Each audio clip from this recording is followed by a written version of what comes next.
नमस्कार। आज हम बात करने वाले हैं भारत के बारे में। भारत के बारे में क्या बात कर रहे हैं कि भाई जिस तरीके से इंडिया में आए दिन कहीं ना किसी बॉर्डर पर हमें लगता है कि टेंशन की सिचुएशन बनी हुई है, लेकिन इंडिया इसके रियल रीजन तक कभी नहीं पहुंच पाता है। Why India is not looking the real reason of Wars.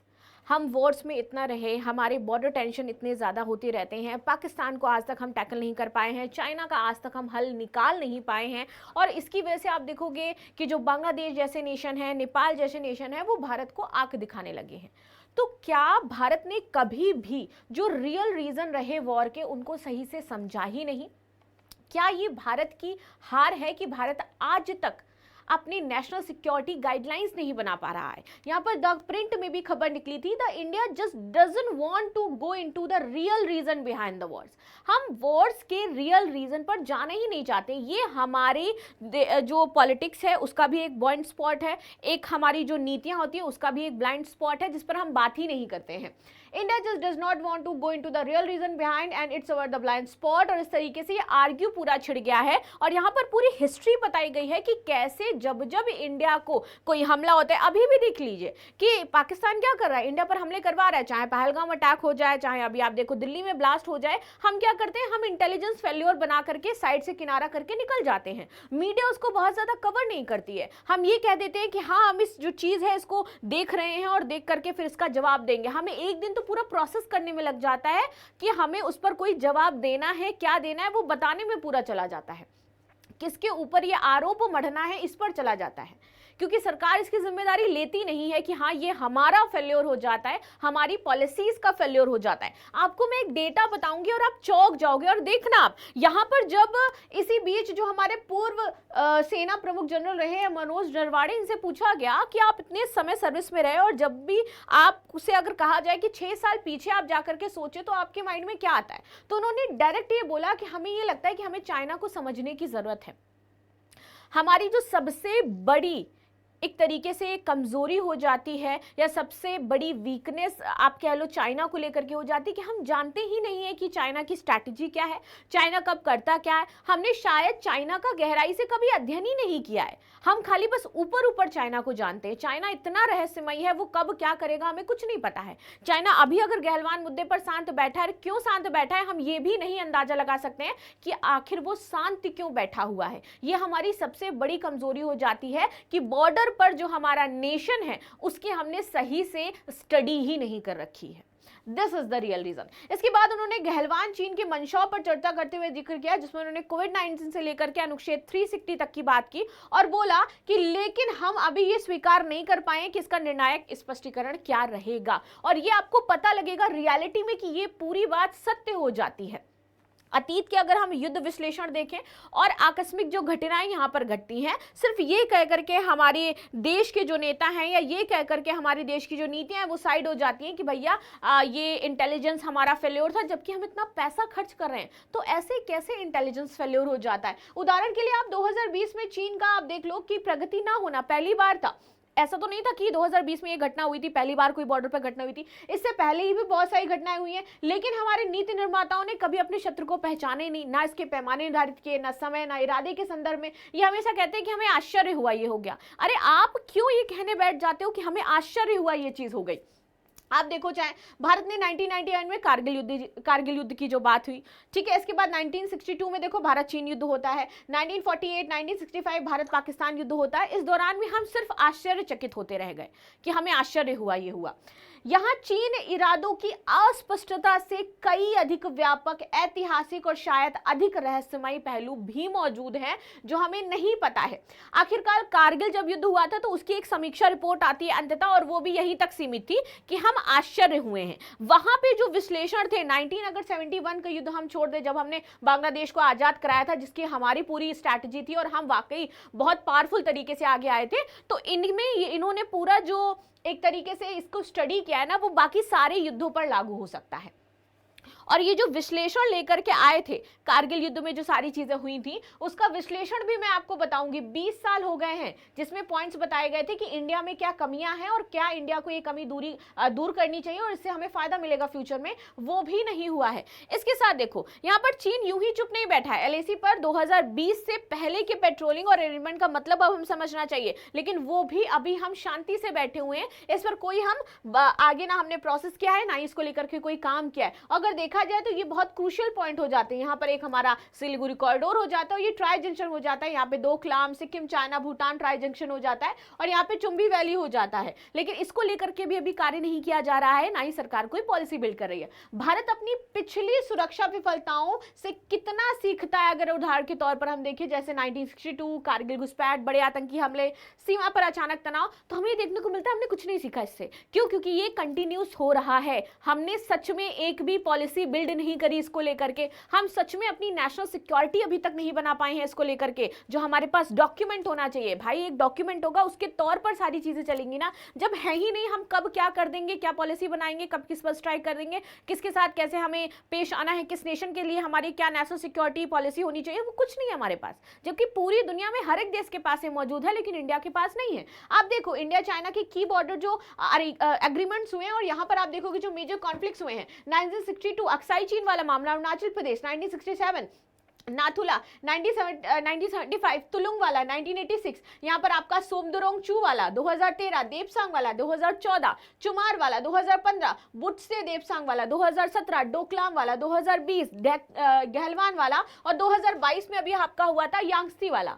तो ये समय समय पर होता रहता है ना, ऐसा तो नहीं है कि ये बंद हो रहा है या रुक रहा है या फिर चाइना पीछे हट रहा है, नहीं। लेकिन हम चाइना की पॉलिसीज एंड स्ट्रैटेजी समझने में विफल रहे हैं, लेकिन हम इसको मानने के लिए रेडी नहीं है। क्यों? हम जबरदस्ती बस कहते रहते हैं कि हम अभी सुपर पावर बन जाएंगे, अभी हम इतना मिलिट्री ये कर रहे हैं। अभी भाई टाइम है, उसमें भी इंडिया जरूर बनेगा एक दिन, मैं ये नहीं कह रही हूं, लेकिन जब हम इन प्रॉब्लम्स को सॉल्व करेंगे तब ना जाएंगे यार बनने।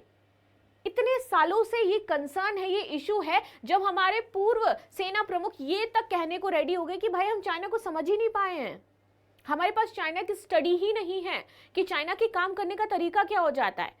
और जब हमारे पास उसको लेकर स्टडी नहीं है, सही पैमाने नहीं है, तो कैसे हम उस नेशन को जज करके उसके लिए अपने जो नेशनल सिक्योरिटी गाइडलाइंस है वो बना सकते हैं। अब ये हुए तो भैया हमारे पास क्या ही एक ऑप्शन था, हम हमेशा झुके हैं चाइना के आगे। दिस इज द रियलिटी, हमें झुकना पड़ता है because we are dependent on it. ये हमारी समस्या है और ये सच बात है। कई बार बुरा लग सकता है जब हम ये देखते हैं, लेकिन भारत जो है ना कई चीज़ों पर कॉम्प्रोमाइज़ कर लेता है। भारत ने बहुत बार हर एक चीज़ पर कॉम्प्रोमाइज़ किया है।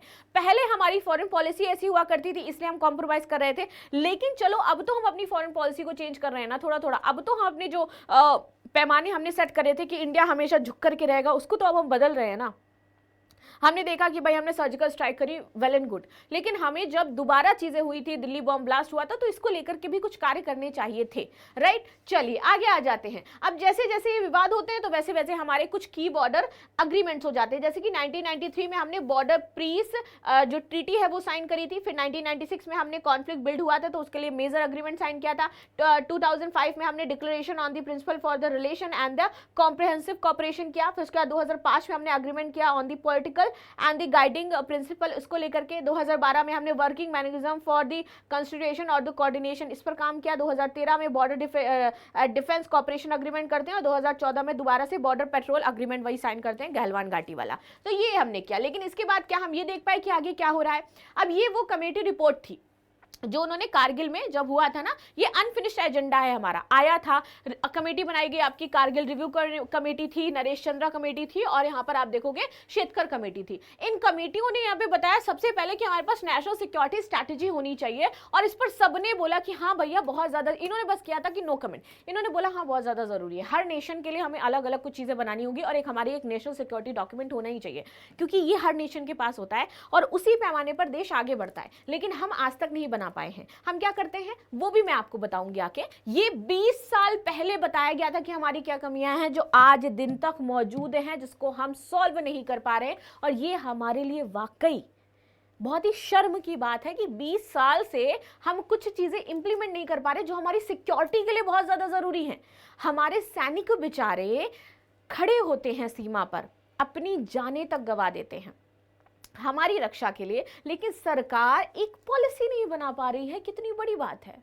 चलिए और यहां पर बात करते हैं, चीफ ऑफ डिफेंस स्टाफ की बात की गई थी। Single point, military adviser to the government will observe integrated of the 3 armed forces. यहां पर ऐसा होना चाहिए, ये बात की गई थी। इसमें यस यस यस सबने बोला था। इसके बाद थिएटर कमांड्स की बात की गई थी कि बहुत ज्यादा जरूरी है हमारे नेशन में थिएटर कमांड्स होना, जो कि अब यहां पर बनाई जाने लगी। जैसे कि अंडमान में हम थिएटर कमांड बना रहे हैं, क्योंकि इसके थ्रू ही तो हम भैया दूसरे नेशन को टैकल कर सकते हैं। Integration of the MOD with the service headquarter, where the 3 services headquarter will be brought into the MOD, revamp the weapons and the acquisitions। हमें जो हमारे एक तरीके से क्या क्या क्या हथियार हमारे पास हो जाते हैं, हमारे पास वेपन किस तरीके से है, उनको किस तरीके से हमें और बेहतर बनाना है, इसको लेकर के काम करना होगा। ये कमेटी ने हमें बताया था। इस पर बहुत सारी कमेटी ने यस नो कमेंट्स सारी चीजें करी थी, लेकिन फिर भी उसका कोई फायदा नहीं हुआ। सेम ये चीज पाकिस्तान के साथ भी होती रहती है कि पाकिस्तान आए दिन कुछ ना कुछ हमले करता रहता है, कुछ ना कुछ यहाँ पर बवाल खड़ा करता रहता है, लेकिन हम क्या कहते हैं कि हाँ भैया ठीक है, पाकिस्तान ने वो जमीन जो पाकिस्तान ऑक्यूपाइड कश्मीर था,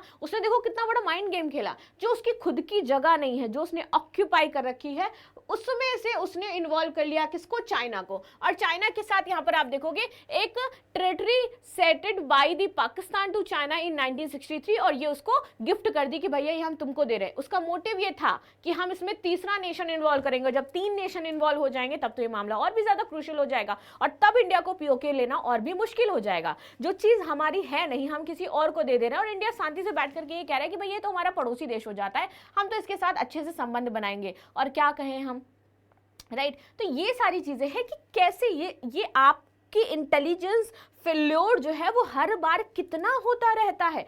आप देखो कि आप कितने तरफ से घिरे हो, आपके सामने 2 फ्रंट वॉर हो जाता है। लद्दाख की बात कर लूं, अरुणाचल प्रदेश की बात कर लूं, यहाँ पर चाइना है, और उधर आप चले जाओ आपके लिए पाकिस्तान है। 23 disputed and the sensitive area along the unresolved 3488 kilometre long LAC witness aggressive patrolling face off between the troops from the 2 sides. लेकिन ये इश्यूज हम नहीं सॉल्व कर पा रहे हैं। आप देखो लद्दाख में चाइना है, डेमचोक हो जाता है, आपका डेमचेले हो जाता है, पैंगसो हो जाता है, चुमार हो जाता है, संगरू गैप हो जाता है, अरुणाचल प्रदेश में नामकाचू हो जाता है, सोमदोरोंगचू हो जाता है, एसफिला लोंगजू हो जाता है, डीचू हो जाता है। इस तरीके से बहुत सारे हैं। और इधर आप आ जाइए, हिमाचल में आपका क्योरिक हो जाता है, शिपकिला हो जाता है। ये चल रहे हैं बॉर्डर इश्यूज। कब हम इसको रिजॉल्व कर पाएंगे? क्यों? क्योंकि हमारी डिपेंडेंसी चाइना पे, हम कभी रिजॉल्व नहीं कर पाएंगे। हमें झुकना पड़ता है हर एक नेशन के आगे, क्योंकि हम अपनी कोई पॉलिसी ही उतनी स्ट्रांग नहीं बना पाए हैं। फ्रॉम सरप्राइजेस टू रिकॉग्नाइजेशन, इसके ऊपर एक किताब तक छप गई कि भैया कितना सरप्राइज हो गए आप लोग। कभी तो ये कह दो कि हाँ हमारी गलती है, यहाँ पर हम नहीं समझ पाए, हमारी पॉलिसीज इतनी स्ट्रांग नहीं है। आप हमेशा कहते हो हमारा रॉ फेल रहा, हमारी इंटेलिजेंस फेल रही। कैसे? क्योंकि आपके सिस्टम में खामियां हैं, and this is the real reason. क्यों ऐसे अदर नेशन नहीं कह देते? क्यों? कभी चाइना क्यों नहीं कह देता इस तरीके से? ऑफ कोर्स चाइना के लिए भी हो सकता है। Kargil, how intelligence fail to detect Pakistan plans. कैसे फेल हो गई इंटेलिजेंस? आपकी रिसर्च कर रही थी, एनालिटिक्स कर रही थी, आपको समय समय पर जानकारियां भी मिल रही थी। सेम यहाँ पर आईबी भी आपकी काम कर रही थी, इंटेलिजेंस आपको भेज रही थी, तब भी आप नहीं समझ पाए। आप आगे आइए, आप देखिए यहाँ पर Kargil to Galwan distinguish intelligence failures and the response failures. हमेशा ये कहा जाता है भारतीय सुरक्षा व्यवस्था को लेकर के कि हमें शत्रु ने कई पूर्वानुमान लगाने में विफल हुए, अक्सर खुफिया जानकारी की कमी रही, और यही हमारी सबसे बड़ी चीजें रही है। जबकि हम पैसा कितना खर्च कर रहे हैं इंटेलिजेंस पर? हमारी 3168 करोड़ हम रॉ पर खर्च करते हैं, 2838 करोड़ हम आईबी पर खर्च करते हैं, and just that is just official. इसके अलावा और कितना पैसा खर्च होगा हमें नहीं पता होता है। ये आईबी और रॉ का है, हम रियल इंफॉर्मेशन तो वैसे भी नहीं जान सकते, ये तो ऊपर है जो हमें पता चलता है। आप कितने सारे मिशन कहीं चला रहे होगे। We have satellite surveillance, human asset, cyber cell, सब कुछ हमारे पास है भाई। क्या नहीं है आपके पास? और फिर भी आप नहीं पता लगा पाते हो। Then how to terrorist still strike with the surgical precision? वो आपके ऊपर स्ट्राइक करके चले जाते हैं। What's the point to having the intelligence if it is only work for the explosion? मतलब क्या है? अगर आपके पास इतना इंटेलिजेंस है, 3168 करोड़ रुपए रॉ पे खर्च कर रहे हो, 2838 करोड़ रुपीस आप आईबी पर खर्च कर रहे हो, तो what is mean for that?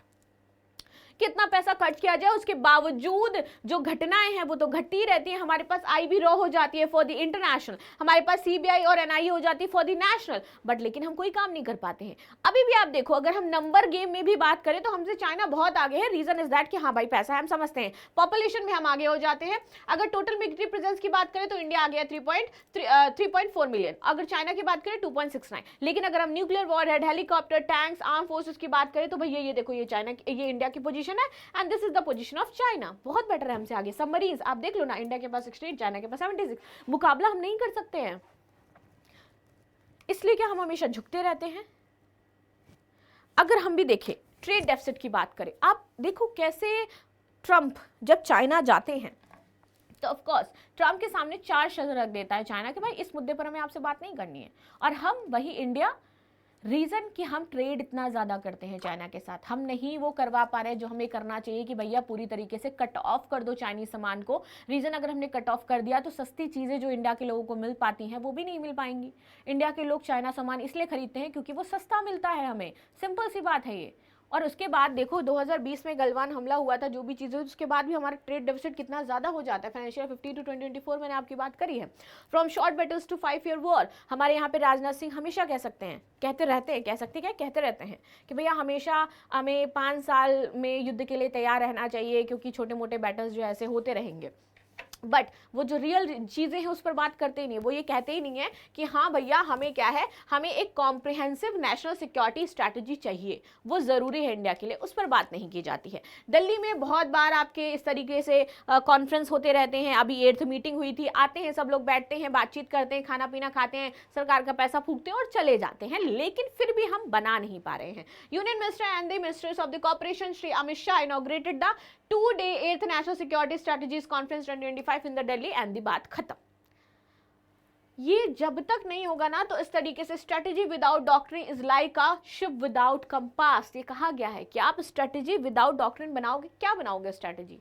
This is ship without compass, आपको पता ही नहीं किस दिशा में जाना है, किस नेशन के साथ कैसे हमें चीजें करनी है। आपने हर एक नेशन का जो एक पोर्टफोलियो होता है वही नहीं बना रखा है। मिंट में भी खबर छपी है, farmer national security doctrine Kargil 1999 to 2020। आप देखो क्या चल रहा है, does India needs it now more than ever? क्या अभी भी हमें इससे ज़्यादा कभी इस चीज़ की ज़रूरत पड़ सकती है? हमें आज ज़रूरत है इसकी, लेकिन ये नहीं बिल्ड हो पा रहा है।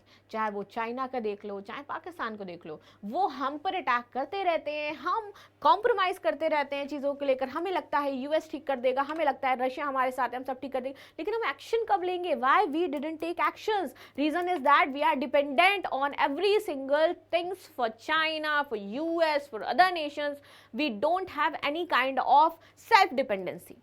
अब धीरे धीरे हम उसको बिल्ड कर रहे हैं, अब हम थोड़ा सा एग्रेसिव हो रहे हैं, लेकिन अभी भी हम नेशनल सिक्योरिटी जो स्ट्रैटेजी है वो डेवलप नहीं कर रहे हैं। ये बहुत ज़्यादा ज़रूरी है, अपने फेल्योर्स को समझना, उसको ठीक करना। 20 साल हो गए जब कारगिल युद्ध को लेकर के पूरा हमारे पास काला चिट्ठा आया कि भाई ये कमियां थी हमारी, इस वजह से ये चीज़ें हुई, हम नहीं समझ पाए, लेकिन फिर भी हम उसको इम्प्लीमेंट नहीं कर पा रहे हैं। तो अब यहाँ पर गलती किसकी हो जाती है? उसकी जो इस देश के नागरिक है, उसकी जो इस देश के बॉर्डर इलाकों में जो सबसे क्रूशियल इलाके हैं, इतनी ठंड में खड़े रहते हैं, या फिर आईबी की, या फिर रॉ की, या फिर जो पॉलिसी मेकर्स हैं, किसकी गलती है? आप बताइए किसकी गलती है? ठीक है, मिलते हैं नेक्स्ट क्लास में, तब तक के लिए धन्यवाद। लाइक शेयर सब्सक्राइब करना बिल्कुल भी ना भूलें and thank you so much.